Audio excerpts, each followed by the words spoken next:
Hi everyone, welcome back to another video from Webtech Tutorial.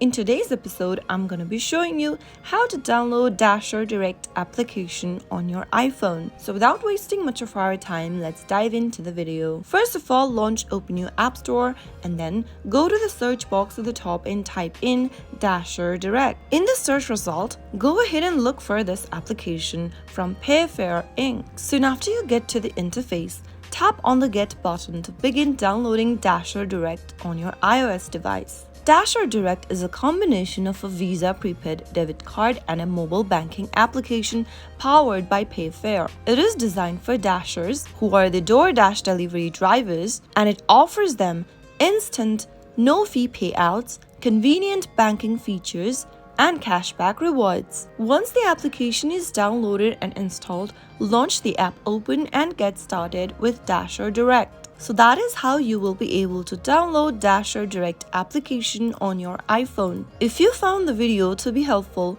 go ahead and give us a thumbs up. Don't forget to subscribe to the channel by hitting that subscribe button.